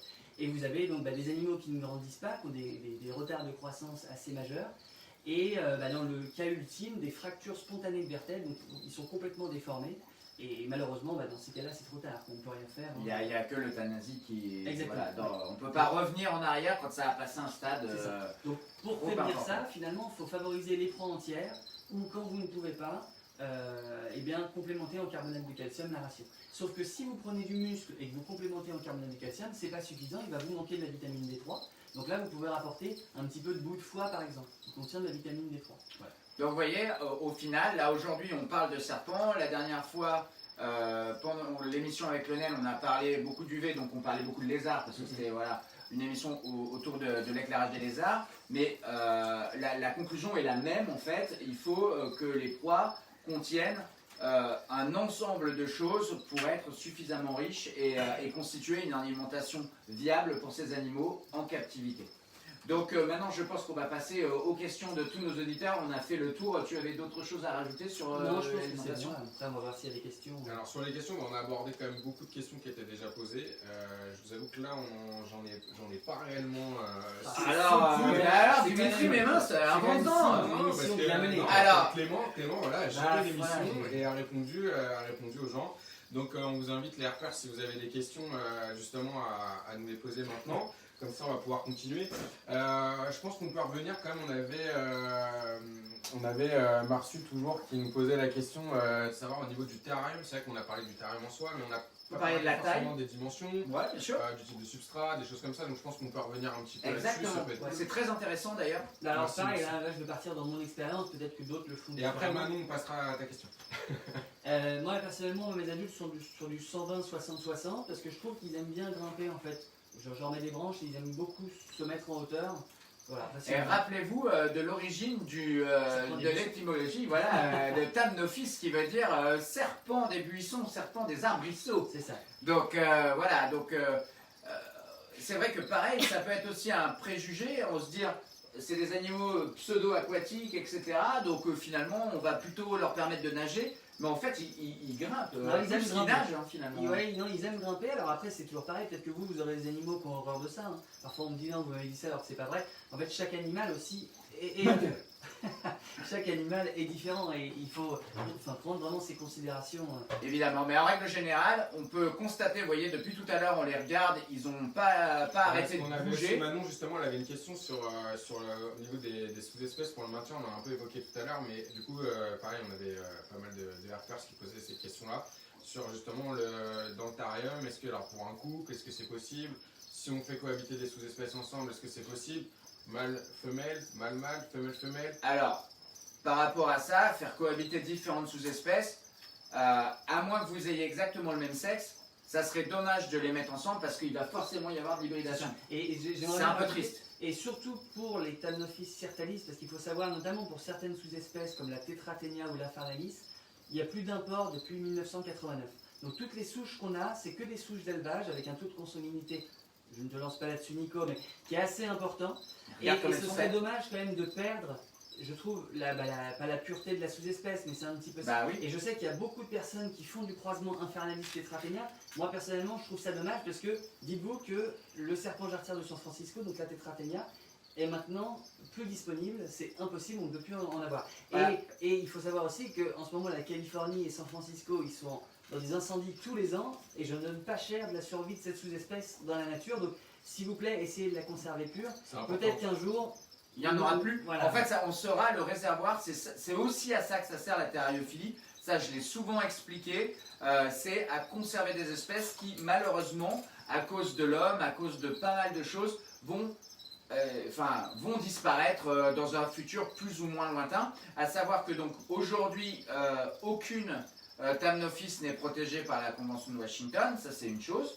Si je dis pas de bêtises, je crois que c'est ça. Mais par contre, par exemple, dans le cas de la Tetraténia, elle est vraiment extrêmement protégée localement aux États-Unis. C'est-à-dire que si vous vous faites choper en train d'en attraper une aux États-Unis, vous allez direct en tôle, quoi. Ils rigolent pas du tout avec ça. Et donc, comme le disait très bien Clément, et ça je vous le dis souvent, considérez que les reptiles en captivité sont des joyaux précieux. Il n'y a pas une corne d'abondance quelque part qui nous enverra des serpents toute notre vie. C'est vrai pour plein d'espèces, parce que peut-être qu'un jour on ne pourra plus les importer pour plein de raisons. Prenez soin des souches qui sont clean en captivité, parce que ça sera peut-être le seul moyen d'un jour à avoir encore des tétraténias. Et voilà. Donc c'est pour ça que je ne suis pas pour, après chacun fait ce qu'il veut, mais je ne suis pas pour le fait d'hybrider des sous-espèces, que ce soit de Thamnophis, de Morelia ou de quoi que ce soit. Ouais, comme vous dites, comme je le vois sur le live, c'est important justement d'avoir des souches, de garder ces souches saines et d'éviter.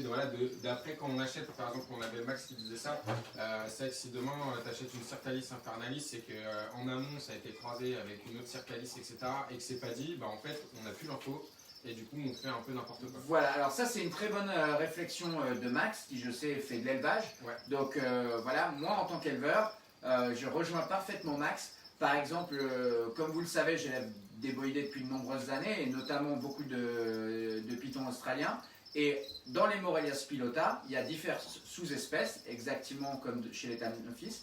Et en fait, il y a eu à des moments beaucoup d'hybridation entre des sous-espèces. Or, vous savez que beaucoup de ces Morelia viennent d'Australie, et il n'y a plus d'import d'Australie depuis la fin des années 70. Donc en fait, ces souches sont précieuses, et pour X raisons, il y a des gens qui les ont croisées. Et en fait, la problématique n'est pas vraiment de créer des hybrides, puisque si on pouvait les identifier, on pourrait faire un suivi propre. Et peut-être que moi, si je le fais, je vais faire un suivi propre, mais les gens à qui je vais les vendre ne vont peut-être pas faire ce suivi. Et c'est là où, comme on dit vulgairement, on va pourrir nos souches. Et l'autre gros problème là-dedans, comme le souligne Max, c'est qu'après on ne peut plus les reconnaître vraiment physiquement. C'est-à-dire un chenille qui a été croisé avec un spilota, au bout d'un moment, on n'arrive plus à se dire est-ce que ce chenille-là est réellement 100% du chenille, ou est-ce qu'il n'y a pas eu à un moment du sang de spilota. C'est pareil avec les sous-espèces de Thamnophis. Donc vraiment soyez clean. Et vous voyez que chez les Morelia viridis par exemple, où on pensait que c'était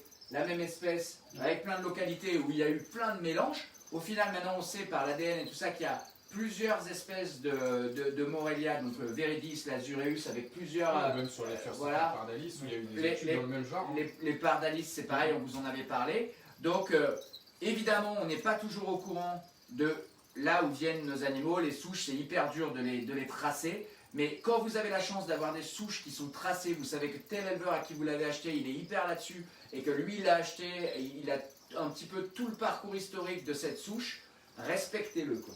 Donc soit vous faites des terrariums par sous-espèce, soit vous mettez que des mâles ou que des femelles ensemble pour pas qu'il y ait d'hybridation. Par contre, au sein de la même sous-espèce, bien sûr, on peut mettre un nombre de spécimens adapté à la taille du terrarium. Évidemment, vous n'allez pas mettre 18 Thamnophis dans un tout petit terrarium comme ça. Mais par exemple, toi tu disais 1m20, 60, 60. Moi je fais 120, 60, 60. Peut-être que d'autres font plus petits ou plus grands. À quelle taille elles font tes adultes Alors, les mâles sont tout petits. Les mâles font à peu près 30 cm.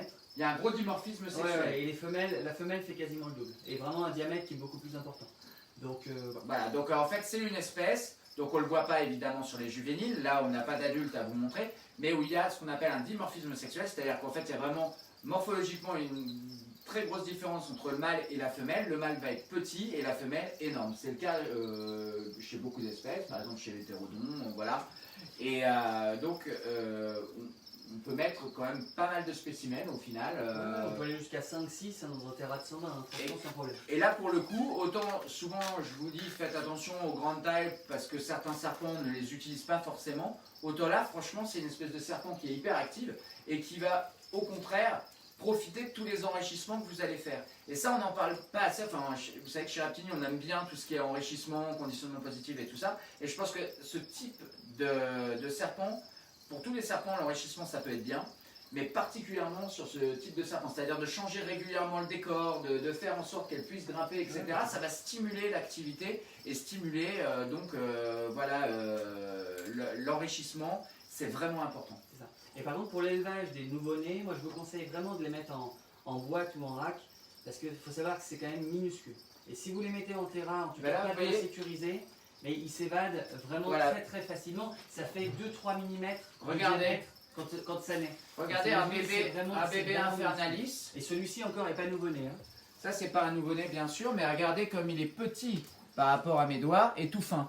Donc ça, si vous avez des portes coulissantes par exemple, ça passe entre. Donc quand vous avez un terrarium à porte coulissante et que vous élevez ce genre de serpent, pensez à mettre des bandes de anti-passage entre vos portes coulissantes à l'endroit où elles se chevauchent. Parce que ça se fait la mal. C'est hyper important. Faites attention à tous vos passe-câbles. Vous avez sur certaines marques de terrarium ce qu'on appelle des passe-câbles au-dessus, c'est-à-dire des petits clippés qui vous permettent de passer vos câbles à l'intérieur, comme le nom l'indique. Et en fait, si vous ne les fermez pas, bien sûr, vous savez que les serpents, ça vous le savez tous, c'est des rois de l'évasion. C'est-à-dire que quand vous allez les mettre dans votre terrarium, les premières 48 heures, ils vont arpenter le moindre recoin du terrarium pour essayer de s'échapper et de trouver l'interstice qui va bien.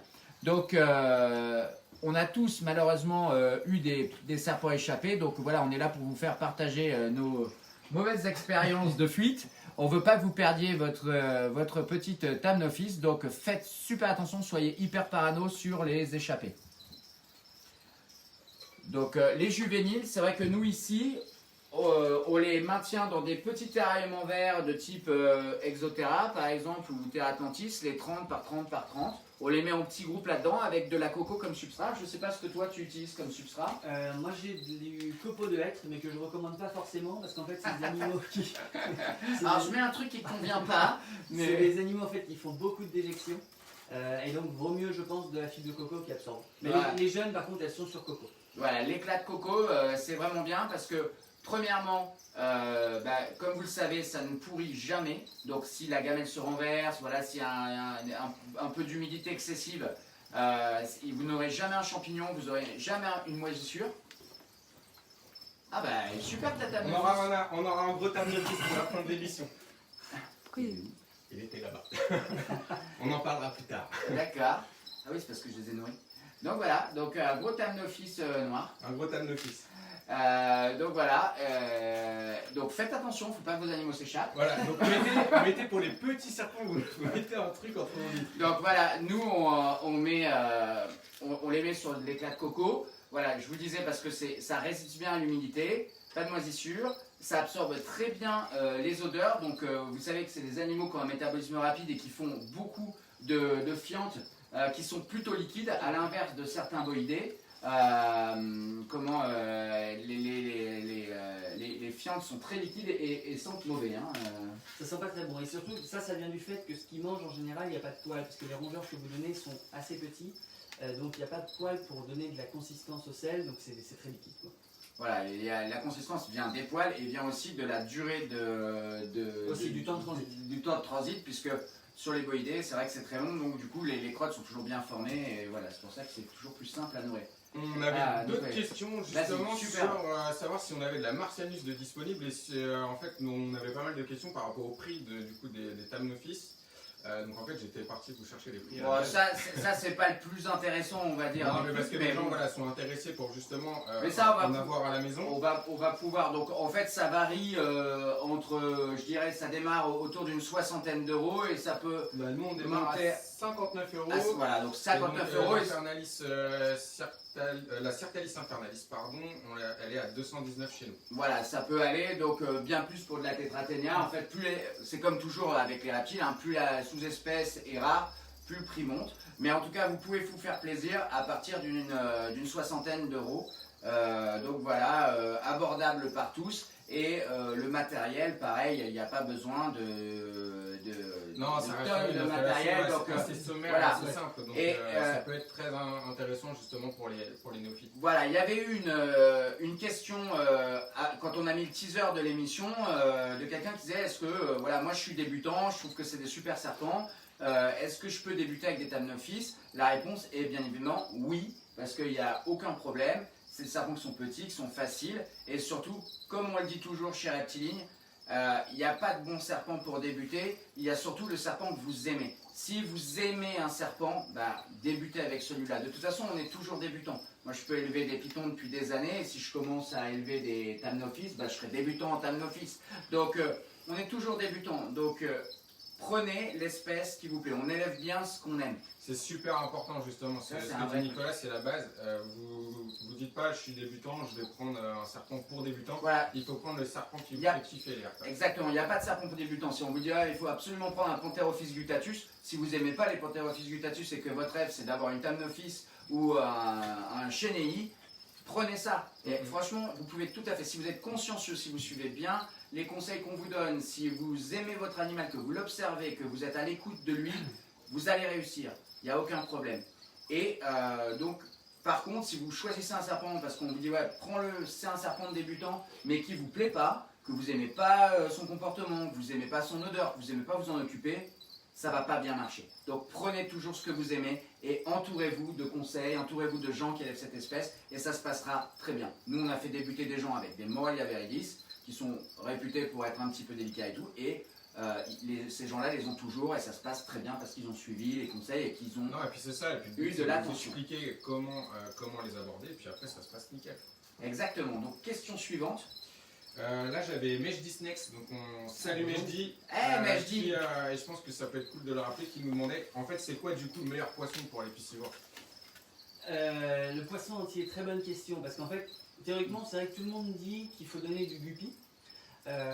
Alors moi j'ai cherché partout la composition nutritionnelle du guppy et je ne l'ai pas trouvée.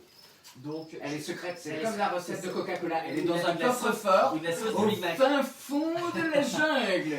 Et donc je pense que le guppy effectivement, mais à mon avis tous les poissons entiers d'eau douce sont pas mal. Comme quoi par exemple? Du verron, du petit gardon. Parce que moi j'y connais que dalle en poisson entier d'eau douce. Vas-y, donne-moi une liste. Tout ce qui est pas de gardon. Non, pas vraiment. Tout ce qui est petit gardon, petit gardon, petit verron, donc du guppy, du platy aussi. Alors tu me dis des gardons, des verrons, mais par exemple demain je veux m'en procurer. Où est-ce que je vais? Faut aller effectivement dans les magasins de pêche. Alors après on n'a pas de marque, mais aller dans les magasins de pêche, justement vous avez du vif. Comme Pêche 2000 ou Pacific Pêche, la cabane du pêcheur. Et guppy et platy, après ça peut se faire son propre élevage. Vous prenez un bac de 100 litres. Bac de 100 litres, vous mettez des guppies, ça se reproduit et puis voilà. Mais par contre... En plus vous devenez aquariophile, le truc super chiant. Mais non, franchement... Mais si c'est cool l'aquariophile. Dans la prochaine émission, on vous expliquera la chimie de l'eau. C'est ça.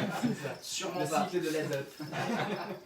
Mais par contre, ne donnez pas que du guppy. Parce que, encore une fois, on n'a pas la composition. Dans la nature, c'est pas les animaux qui mangent du guppy, donc je pense qu'on... sans connaître réellement de quoi ils vont mourir, mais je pense qu'ils vont finir par mourir si vous lui donnez tout du mais parce qu'il y aura une carence forcément en un petit acide aminé, ou voilà, sauf qu'on ne saura pas de quoi. Vraiment la clé en nutrition c'est de varier, mais effectivement si vous voulez donner du petit poisson vivant, prenez plutôt du petit poisson d'eau douce. Voilà, ceux que je viens de citer, après il y en a peut-être d'autres, peut-être des pêcheurs ou d'autres idées, mais grosso modo tout ça. Alors avis à ceux qui pêchent. On nous a dit, du coup là, parce qu'on a des pêcheurs apparemment, on nous a dit, donc Romain Pételot qui nous a dit guppy, d'agneau, véron, bouson, ouais, tout ça c'est bien. Et après on avait Julien Felter, salut Julien, qui nous a dit décathlon. C'est ça. À Après, fond la forme sur le verron. Non, si ça c'est bien, après d'agneau. Ils ont des verrons, tu sais, ils se déplient comme ça, tu les lances et flaf, paf, t'as des verrons. Après d'agneau, t'as mis. Ah non, c'est quand même pas, enfin je trouve, hein, c'est pas hyper Verron, prolifique. Je pense que ça va vite être un gouffre financier pour vous de nourrir vos serpents avec ça. Mais après, bon voilà, si vous êtes un pro dans l'élevage et vous arrivez à les sortir par centaines, pourquoi pas. Mais bon, disons que le guppy, ce qui est bien, c'est que c'est hyper prolifique. Si vous en mettez 4-5 couples, au bout de 3 mois, c'est bon, vous avez ce qu'il faut. Et vous avez si vous n'avez pas beaucoup de piscivores, vous avez un élevage qui est viable, quoi. Un magnifique aquarium en plus dans votre salon. Un magnifique aquarium. Yeah. I'm from Boston, yeah. J'en profite là, je réponds à Manon et à tous ceux qui du coup, parce qu'on a eu pas mal de questions quand même sur comment se procurer ces petits animaux. Et ben venez au Colubridé. Venez nous voir au Le Colubridé, 17 exactement, et Manon, 18 c'est pour octobre. ça que tu les trouves pas sur le site. Pour l'instant, en fait, on a une grosse mise à jour qui va arriver prochainement. Voilà. Et on a aussi, donc du coup, on vous garde un peu des exclusivités aussi pour le Colubridé. C'est normal parce qu'on est heureux de faire plaisir à tous ceux qui se déplacent. Vous montrer une grosse sélection. Voilà, pour le Lizard Day, on a eu des gens qui sont venus de Bordeaux, qui sont venus de Bretagne, qui sont venus de Belgique. On a choisi tous nos amis belges. Merci d'être venus, c'était super. Et merci pour la bière. Et donc, c'était vraiment cool. Et donc, voilà. Donc, on trouve que c'est génial que tout le monde se réunisse et on essaye de laisser le plaisir de la découverte le jour du Colubridé. Et après, bien sûr, après l'événement, on vous dira ça en détail. On va tout remettre sur notre site et vous verrez, il y a pas mal de surprises. Ouais, on vous réserve des surprises. Octobre, ça va être chaud, les amis. Donc voilà, il y a pas mal d'évolutions chez Reptiline. Ouais, hot. Et comme on dit. Et donc voilà, c'est pour ça que pour l'instant on ne les met pas encore sur notre site parce qu'on veut garder à tous les gens qui vont faire l'effort de se déplacer et de passer ces 2 jours avec nous le choix de voir plein d'animaux, même s'ils ne les achètent pas. Moi ça me fait toujours plaisir de voir des gens découvrir des espèces, les voir en vrai parce qu'il n'y a rien de tel. Les photos, Facebook c'est bien beau, les vidéos, mais il n'y a rien de tel que de voir des animaux en chair et en os, de pouvoir les observer dans les mains et de voir comment ils se comportent et tout, c'est vraiment excellent. Et donc, non, Manon, c'est pas le 19 et le 20, le 19 et le 20 c'était le Lizard Day, donc cette année, le Colubridé, ça sera le 17 et 18 octobre. Le 17 et 18 octobre, donc voilà, n'hésitez pas, je vous garantis que si vous aimez les Colubridés, il va y avoir vraiment du lourd. Et pour toutes les familles, donc pour ceux qui aiment les Colubridés américains et qui aiment bien les mutations, donc évidemment les Pantherophis, les Lampropeltis, etc. On a vraiment des trucs lourds. Après, tous ceux qui aiment bien tout ce qui est Colubridés asiatiques, on a réussi à avoir une sélection vraiment incroyable grâce à tous nos partenaires éleveurs, tous nos potes qui nous aident pour cet événement. Donc ça c'est vraiment cool. Donc vous allez voir des choses vraiment jolies en juvénile et aussi en subadulte et adulte. Ouais, on nous posait aussi la question par rapport à justement au Colubridé, si comme au Lizard Day on allait avoir des invités avec nous à l'extérieur, comme on a fait pour le Lizard Day. Alors cette fois-ci, on n'en aura pas Covid oblige, c'était un petit peu compliqué d'organiser, voilà, c'est un peu plus restreint. Donc c'est moi qui vais vous faire les animations et je sais il est fort. Vous êtes nombreux. Alors j'ai appris à jongler. Non.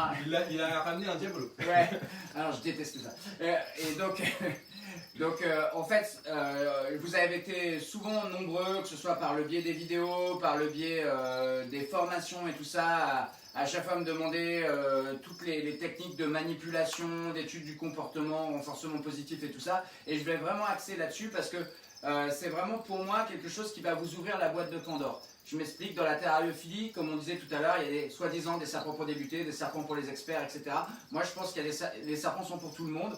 À partir du moment où on se sent à l'aise et tout va bien, on peut tout à fait commencer avec une orthriophyse, avec un colibridé asiatique gros, un peu nerveux, etc. À partir du moment où on n'a pas peur, à partir du moment où on est à l'aise. Donc moi, ce que je veux vous expliquer, c'est que les serpents ne mordent pas. C'est les gens qui se font mordre. Je vais vous expliquer comment faire pour les mettre en confiance. Et ben voilà. Donc, t'as écouté. Donc, tu peux chercher du gel? On va s'en sortir. Et donc, c'est les gens qui se font mordre. Et donc, en fait, l'idée, c'est surtout de toujours bien comprendre le comportement. Je vais vous expliquer tout ça. Et ça vous ouvre la boîte de Pandore. Pourquoi? Parce qu'une fois que vous avez compris ça, vous n'avez plus d'a priori sur certaines espèces et vous pouvez prendre la bête qui vous plaît. Si c'est une Teinura qui vous plaît, une grosse couleuvre asiatique ou un Pitchophyse qui va souffler, etc., vous pouvez le faire. Donc, je vais vous faire des animations dans ce sens-là. On a la chance d'avoir pas mal de gros colibridés adultes avec de certaines attitudes. Donc, je vais pouvoir vous décortiquer tout ça et vous montrer comment les aborder, comment les mettre en confiance, parce que c'est simplement des animaux qui ont peur, c'est ce que je vous dis à chaque fois. C'est normal qu'ils aient peur, puisque nous, on est un gros mammifère, un gros prédateur pour eux. Et en fait, ce que beaucoup de terrariophiles appellent un animal agressif, c'est surtout un animal qui a peur. Donc, je vais vous expliquer comment le détendre. Et au lieu de d'être en fait une source de stress pour votre animal, vous allez l'imprégner et vous allez devenir un enrichissement pour lui, puisque quand vous allez le manipuler, il va être à l'aise et ça va lui changer son quotidien, ça va lui permettre de bouger, ça va vous permettre aussi de mieux soigner votre animal, puisque si vous ne touchez pas votre animal, c'est pas toi en tant que veto qui va me contredire, vous ne pouvez pas vous assurer de son bon état de santé. Non, c'est sûr. Je veux dire, beaucoup de gens dans la terrariophilie disent oui, mais il faut pas les stresser, il faut pas les toucher et tout ça. Franchement, après 30 ans à avoir des serpents au quotidien, c'est complètement faux. Les serpents ne sont pas idiots. Quand on fait bien l'imprégnation avec eux et qu'ils apprennent à comprendre que l'humain n'est pas une menace, en fait, ils sont totalement à l'aise avec vous. Ils vont avoir aucun problème avec la manipulation. Et vous allez être à l'aise avec votre serpent, donc vous n'allez pas avoir de problème pour le sortir de votre terrarium, pour le nettoyer. Vous n'allez pas avoir de problème pour lui envoyer un reste de mue, ou s'il faut faire un check de la gueule, ou ouvrir la bouche, ou simplement, si votre serpent il est posé sur le sol, comment vous pouvez ausculter le ventre de votre serpent si vous ne le soulevez pas? Vous ne pouvez pas voir s'il y a un problème au niveau du ventre. Quand bien même quand vous le palpez, vous ne pouvez pas sentir s'il y a un fécalome ou un bloc d'urée. Ça, à l'œil, ça ne va pas se voir. Donc il faut toucher son serpent. Et les serpents, ils apprennent à être touchés, ils apprennent à être en confiance. Et après, vous verrez que ça les stimule et on peut créer des relations vraiment incroyables. Et quand je vous dis, ça vous ouvre la boîte de Pandore, c'est que je vois beaucoup de terrarios qui aimeraient avoir telle ou telle espèce et qui se font apeurer par tout un tas d'autres terrarios qui disent « Oh là là, prends pas ça, c'est des agrafeux, c'est machin ». C'est bullshit, c'est faux. Vous pouvez tout à fait avoir des super bons rapports avec ces animaux-là. Et si vous arrivez neutre, sans a priori, ça va être nickel. Ah, voilà, Timmy, tu es fort. C'est bon, je suis là, les amis. L'homme fort, voilà, avec son gros avant-bras. Donc, donc voilà, parfait. On est bientôt à la fin de l'émission. Donc Dimitri, on t'attendait pour... il reste 2 minutes. Voilà, parce qu'en fait... Donc j'ai réussi à m'en sortir. Voilà, on va donner le résultat du concours, teaser. Ouais, on vous remercie encore du coup d'avoir joué avec nous et d'avoir participé. Merci à vous. Alors, on y va. Qu'est-ce que tu... qui a... j'ai vu pas mal de belles photos, de très belles photos. On a regardé. Et donc, on a vu aussi notre ami Max Bachala de Colibridé Family qui a hyper triché à mort. Ouais. Ah, on avait dit une photo, Max pas 62. On sait que t'as beaucoup. Et on les a comptés, Max. Hyper sympa. Non, c'est cas, vrai que c'est beau, mais du coup, on t'a pas c'est fait une gagner. photo. Ouais, Il faut savoir choisir. Hein, on l'a pas fait gagner, Max. Mais si, on t'a fait gagner. Parce que donc du coup, on a sélectionné 10 photos, donc 10 gagnants qui vont gagner donc un t-shirt AirTech, donc qui était notre partenaire pour l'émission. Du coup, on a sélectionné la première photo, c'était Laetitia BX. Donc bravo à toi, Laetitia. Ah, Laetitia BX. En plus, j'ai regardé ton Facebook, j'ai vu que tu avais de magnifiques cheveux. Cheveux. Qui a dit ça? Non, de magnifiques thèmes d'office. Hein, bravo, félicitations et Colibridé en général. Hein, Ouais, c'est pour ça qu'on t'a choisi en première. Magnifique, belle photo et tout ça. Donc tu as gagné un superbe t-shirt AirTech. Ouais. Donc là, donc la première Laetitia. Le deuxième, c'est Nico Huvert, donc bravo à toi Nico, pareil, une super photo. En plus, tu t'appelles Nico, c'est cool. Yeah, je suis content de te donner un t-shirt. Il n'y a que lui qui est content, mais c'est pas grave. En troisième, on a sélectionné Henri Basset, du coup, donc bravo Henri. Ah oui, j'avais vu ta photo, elle était magnifique, bravo. Pas mal. En quatrième, on avait Manon Tissier, donc Manon qui a été très actif toute l'heure et demie avec nous sur le chat, donc du coup, merci Manon. Merci Manon d'avoir été avec nous ce soir. Et Et bravo pour ce t-shirt. Et où ton papy? Et ton papy, ça va ton papy? Non, parce que c'est important le papy. En cinquième, on a choisi donc Colubridé Family, a.k.a. Max Bachalas. Du coup, Bravo Max Bachalas. bon, Max, on t'a fait gagner, mais la bombardé prochaine de photos. fois, on évite la triche. Ouais, on évite les 72 photos. Bah, bien En que tout c'était cas, très intéressant, des beaux spécimens. 62 beaux spécimens. Voilà, bravo bien. Et Une en belle plus, sélection on de sait Max. que tu es un utilisateur de AirTech. Et ça fait plaisir que tu aimes Exactement. cette marque. Et ça, c'est toujours agréable. C'est ça. En sixième position, on a sélectionné Baptiste Capel, donc merci Baptiste. Oh, Baptiste, Et yeah. Baptiste, on t'attend sur place pour venir chercher ton t-shirt. Baptiste qui habite pas très loin, Ouais. 9-1 représente. Donc, 9-1 représente, Baptiste. c'est ça. En septième, la septième place, c'est pour Antoine Audin. Donc Antoine, bravo à toi. Donc ça c'est pas Audin, et tu pourras nous Le faire une dieu petite de pub. la guerre et du C'est tonnerre. ça, c'est ça. Et tu pourras nous faire une petite pub avec ton t-shirt. On se Avec fera grand ça plaisir. Sur les réseaux. Huitième, on avait Pauline Ducerre du coup. Donc bravo à toi Pauline. Super, bravo Pauline. Neuvième, on avait Joris Bellamy. Ah, salut Joris. Et en dixième, on a gardé le meilleur pour la fin, Madame Philippe. Qui du coup Eh, Madame Philippe, n'avait bien pas sûr. pu le brider, on a dit allez, on l'a fait gagner quand même. Bien sûr, on l'a fait gagner quand même. Donc parce que Madame c'est Philippe, on vous attend fille. samedi de bonne heure pour récupérer le t-shirt. C'est une ultra fan de Une ultra l'émission, fan. voilà, celle qui est dans les tribunes avec l'écharpe de Airworld. C'est ça. Pour tous ceux qui pourraient pas venir nous voir, donc ceux qui veulent venir nous voir pour récupérer leur t-shirt, c'est tout à fait possible, donc vous attendez. Bien sûr, avec grand Ceux plaisir. qui pourraient pas venir nous voir, et ben on vous attend donc soit sur nos réseaux, soit sur notre adresse donc Bah, reptiling@gmail.com. Ouais, je pense que ce sera le plus simple. Par Envoyez-nous un téléphone mail. aussi, voilà, vous pouvez nous contacter, on peut être joint sur Voilà. n'importe quelle plateforme. Alors, je sais pas si vous avez remarqué, si vous avez appelé ces derniers temps, mais comme on avait de plus en plus d'appels et que bon, voilà, vous vous plaignez qu'on n'arrivait pas à répondre à tous les appels, donc on a carrément mis en place un vrai standard téléphonique. Ça y est, voilà, Ça y est. bien comme des pros. Donc vous On avez progresse chez Reptiling. un service pour les animaux, un service pour le SAV du site. Maintenant, il y a vraiment une équipe dédiée Ouais, pour le site internet. Donc, vous voyez, ça va être beaucoup plus fluide et vous allez pouvoir faire sonner tout ça. Et En plus, enfin, on a mis les musiques. vous pourrez nous avoir parce que c'est vrai que ces derniers mois c'était compliqué. On a Voilà, été et on beaucoup s'en excuse sollicités. donc. Ouais, et encore merci à vous de nous solliciter Voilà. comme ça. Et merci de nous suivre et merci d'être aussi tolérant parfois Ouais. quand on n'a pas le temps de vous répondre. C'est vraiment cool. Exactement. On vous remercie beaucoup. On vous attend tous nombreux donc du coup pour le Colubridé le 17 et 18 octobre. Pour ceux qui se posaient la question, qui sont arrivés en retard sur le direct, il y aura une retransmission et un replay sur YouTube dans les jours qui arrivent. De l'émission, bien sûr, De l'émission, comme bien à sûr. chaque fois, Et en vous général. retrouverez aussi sur notre chaîne YouTube du coup toutes les émissions qu'on a fait. J'essaie de la mettre le vendredi soir. Voilà. Et vous pouvez aller voir tous les Earthworld si vous découvrez Earthworld aujourd'hui et que vous aimez cette émission, c'est vraiment sympa. Et vous avez tous les anciens épisodes qui sont sur notre chaîne YouTube avec plein d'invités prestigieux comme Clément et des sujets divers et variés, donc et du fun et des déguisements comme avec de toujours. l'humour toujours. Toujours. Et donc, enfin, on essaie. Et du coup, on va terminer en remerciant chaleureusement Clément qui est venu. Merci au Dr voilà, Payusso. ça fait 2 fois qu'il vient, et toujours, 3 fois, ouais, il répond toujours présent, ça fait hyper plaisir. Voilà, non, mais, on ne les compte plus, quoi. Tu vois, On est donc, trop habitués. donc voilà, on en profite pour faire un grand coucou à toute l'équipe de la clinique d'Auteuil, village d'Auteuil, voilà, Salut à Dr tous, Schiniger, merci bien beaucoup. sûr, The Big Boss, Sandy Chou, tout le On fait aussi un monde. bisou à Olivier Marquis qui était avec nous ce soir. Ah ouais, salut On Olivier. fait un bisou à tous ceux du coup qui viennent nous voir au magasin et qui étaient On en se train de revoit regarder. bientôt. À très vite tout le monde. Exactement, et on va finir comme d'habitude Comme d'habitude. avec une belle chanson. Allez, on sort à la gratte. Allez, c'est parfait, elle est pour toi, Et Mano. on fait un mi. 1, 2, 3, 4.